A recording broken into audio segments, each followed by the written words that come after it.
Welcome back to the channel, guys. Today we got the exclusive Hasbro Super 7 Metallic White Ranger. I've been waiting for this one for a long time.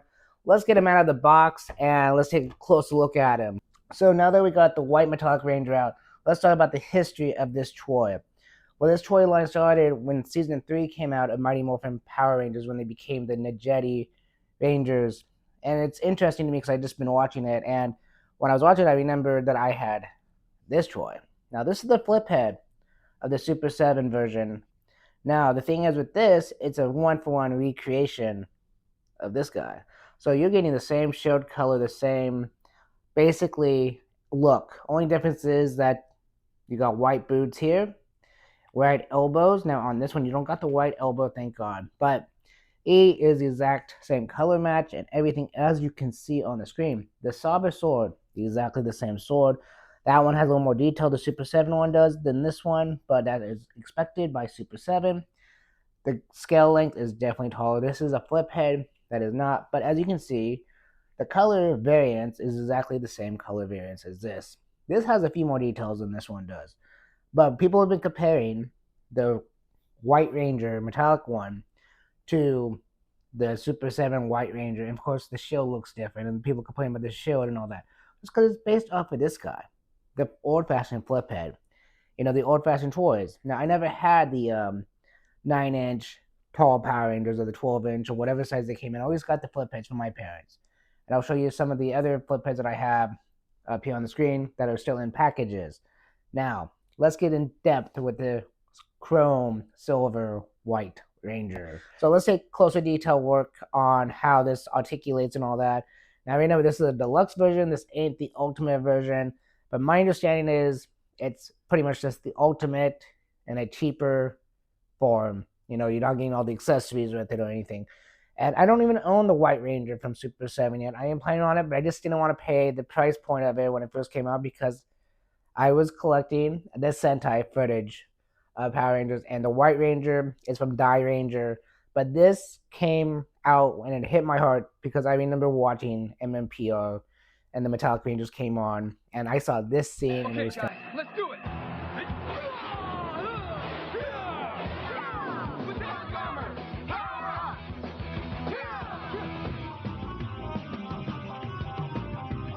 All right. And it was fantastic. So let's talk about articulation with this guy. And let's compare Sabas, actually. Let's do that too. So there's going to be a lot of comparison here because I got both of them. So articulation. His wrist does move a little bit. Does it move in or out? It moves up and down. It moves up and down. The shoulder or the arm can rotate all the way around. Again, you got to be really careful with Super 7 because of the shield, but it can move in and out. It does pop. I don't really like that popping. The elbow pops too, but it does what it needs to do. I got some paint flakes falling off already. Wow, okay. That's not good, but it is what it is. The head will rotate all the way around, up, down, way up, actually. That's really nice.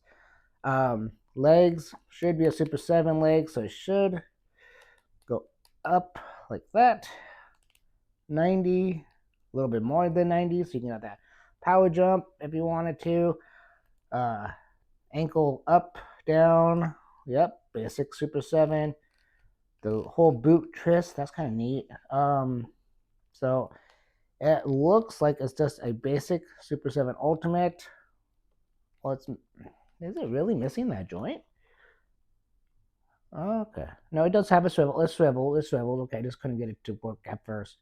So it swivels. So it has all the. If you have a Super 7 Ultimate Power Ranger, you have a $35 toy now, I guess you can consider it.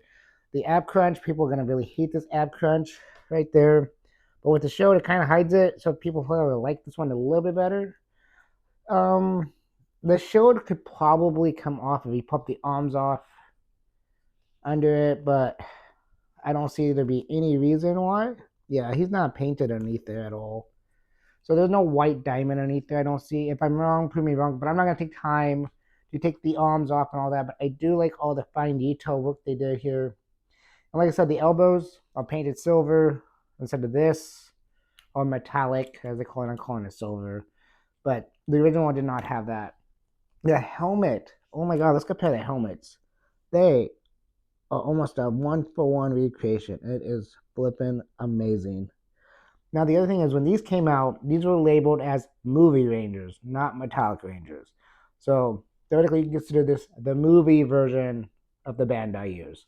Um, so yeah, that's kind of neat. So I'm gonna take Saba out of his hand, and we're gonna compare the two Sabas. Now I know he did come with a blaster, a blade blaster, but he never used this in the show. He did not have one. I just did this for nostalgia reasons, and it's okay. But let's get him to stand up. So here is the Super 7 Saba. This thing looks fantastic. There is no complaints on the Saba. Now my iPhone isn't perfect, but I'm trying my best to get all the fine details in it. Yeah, this thing looks amazing. And just like before, I will be taking pictures and photos of this guy because he is a Super 7 figure. Now this is the other Saba, very tiny, but also highly detailed. Now if you compare the two, they are pretty much a one-for-one remolding. Yeah, I mean the only difference between this flip head is it has that hole for the hand to hold. This one has no hole. I don't have the fine detail work to paint this thing, but I wish I did because I would paint it. All the details are there to be painted. I'll take a picture of this and post it. It'll be here somewhere. But yeah, this has all the details that you need to paint it. If you have the knowledge and have the practice to paint something like this, I would suggest buy this $35 character, customize this Saba, and call it a day because uh, the chrome matches the other chrome or metallic white paint. Yeah, so all you would have to do is just paint in all the other spots, and you'll have a perfectly awesome Saba. Now let's talk about price point and my opinion on this. I think $35 is an awesome price point for these deluxe Rangers. A deluxe anything from Super 7, 35 is perfect. I think paying anything past 35 on an action figure in this day and age is kind of ridiculous when it comes with very little. And I've have said this before about Super 7. The Ultimates are becoming less ultimate. And it sucks because they do an awesome job with the accessories, especially on the MMPR line that we collect here on this channel. But this $35 basic Power Ranger line with the same articulations as the $55, the awesome paint job, mine already started flaking off. That kind of irritated me, but it is a different type of paint. I didn't have that with any of my other $55 ones, but the sculpt is exactly the same. The articulation is the same as the $55 ones. And I think this thing looks awesome. Overall, the helmet, the shield, everything looks fantastic. I have no complaints over it at all. There is no looseness at all. It's really tight. Well, Super 7 tight, I should say. And it looks fantastic. I mean, even him putting Saba in his little sheath looks good. The belt buckle, I didn't talk about the belt buckle here, but this one looks just like it came off the TV show. I think overall they did an awesome job. I really do love the helmet, the shield, the back of the shield, and I hope the sound quality is good because I have upgraded my mic. I have got a turntable coming soon so I can put these guys on it and I don't have to do this no more. But yeah, so stay tuned for all those upgrades. Let me know about the mic upgrade. Let me know what you think of that. And Super 7 is another 100% for me. I think this is a 10 out of 10. Good job. Did a nice recreation of the movie flip head figures. Only thing I suggest is we didn't need this. This we did not need. We did not need a blade blaster for him. You could have put something else with him. I don't know what else you could put. Maybe a secondary Saba head or something like that with him instead of a blade blaster.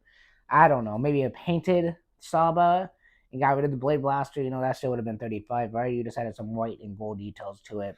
Anyways, I'm just complaining to complain because I know he never came with a blade blaster at all when he was a Power Ranger. I don't even think this one came with a blade blaster. Let me know in the comments down below if it did or not. But thanks for watching, guys, and I'll catch you on my next video. Peace. Okay, now let's put the white metallic Ranger in the case. And let's see, what could we do with this case to make it look more better for this metallic Ranger? I think we just put him right by the dragon dagger, like that. I think it looks pretty good. Still can see the other Zords and stuff if you come down here. You can see it around the corner too. What do you guys think? Should I keep him right there talking to Saba, or should I move him somewhere else? Closer to the back maybe, or to the front? Let me know in the comments. And if you decide let's move him, we'll move him around. Maybe move around this whole bottom shelf and see what we can do with it. So the metallic ranger is coming down here. If I get the white ranger, he'll be coming down here too. Thanks for watching this video, and I'll catch you on my next one. Peace.